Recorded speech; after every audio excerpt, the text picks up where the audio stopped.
Jake's wife would have been 58 the day that Jesus passed the gate of Bethlehem and slowly walked toward Jacob's Inn. The people talked with friends and children played along the paths, and Jesus hummed a song and smiled at every child he saw.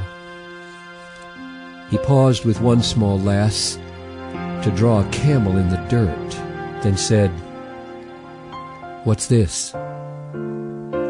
The girl bent down her head to study what the Lord had made. She smiled. "A camel, sir," and laid her finger on the bulging back where merchants bind their leather pack. "It's got a hump." "Indeed it does. And who do you believe it was who made this camel with his hump?" Without a thought that this would stump the Rabbi Guild and be reviled, she said, "God did." And Jesus smiled. "Good eyes, my child, and would that all Jerusalem within that wall of yonder stone could see the signs of peace." He left the lass with lines of simple wonder in her face and slowly went to find the place where he was born.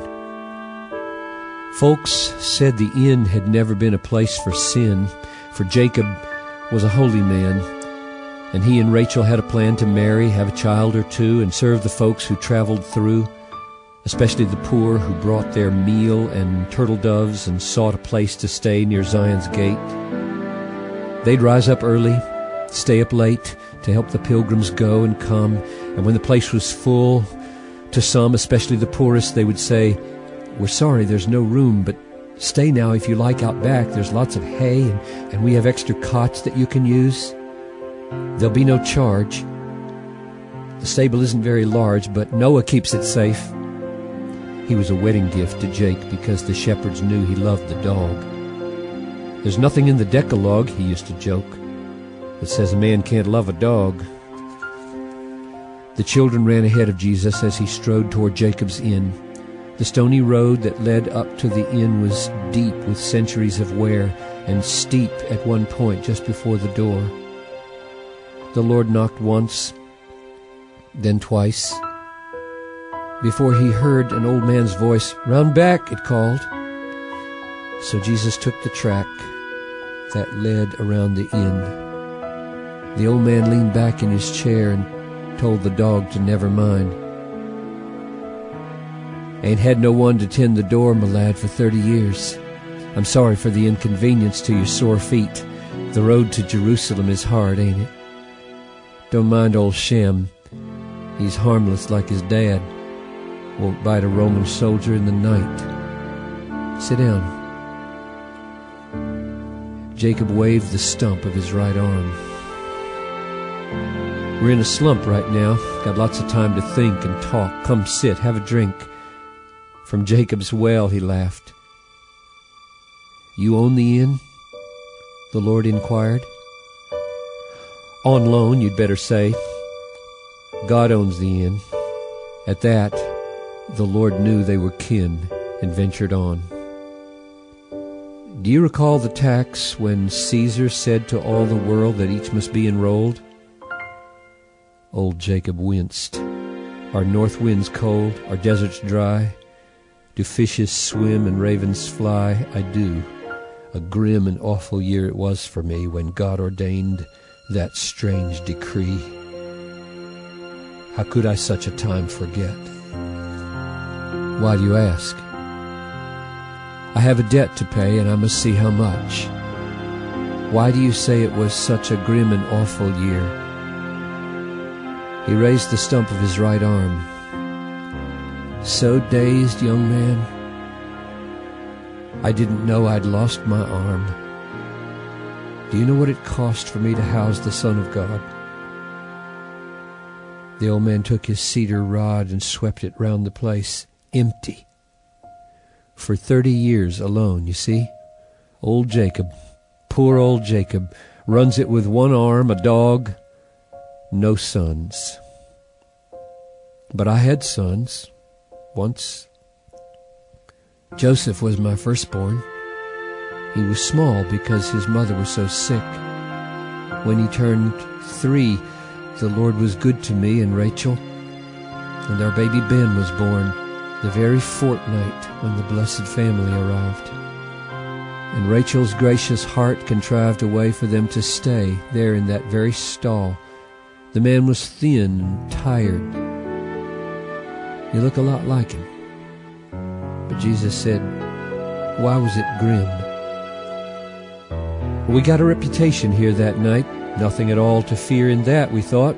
It was of God. But in 1 year, the slaughter squad from Herod came. And where do you suppose they started? Not a clue. We didn't have a clue what they had come to do. No time to pray, no time to run, no time to get poor Joseph off the street and let him say goodbye to Ben or me or Rachel. Only time to see a lifted spear smash through his spine and chest. He stumbled to the sign that welcomed strangers to the place and looked with panic in his face as if to ask what he had done. Young man, you ever lost a son? The tears streamed down the Savior's cheek. He shook his head, but couldn't speak. Before I found the breath to scream, I heard the words, a horrid dream.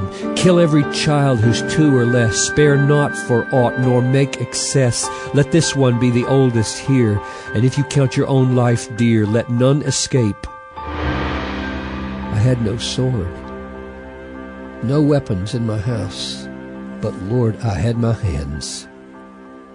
And I would save the son of my right hand. So brave. Oh, Rachel was so brave. Her hands were like 1,000 iron bands around the boy. She wouldn't let him go. And so her own back met with every thrust and blow. I lost my arm, my wife, my sons. The cost for housing the Messiah here. Why would he simply disappear? Never come to help. They sat in silence. Jacob wondered at the stranger's tears. I am the boy that Herod wanted to destroy. You gave my parents room to give me life, and then God let me live and took your wife. Ask me not why the one should live, the other die. God's ways are high, and you will know in time. But I have come to show you what the Lord prepared the night you made a place for heaven's light. In 2 weeks they will crucify my flesh. But mark this, Jacob, I will rise in 3 days from the dead, and place my foot upon the head of him who has the power of death. And I will raise with life and breath your wife and Ben and Joseph too, and give them, Jacob, back to you with everything the world can store, and you will reign forevermore.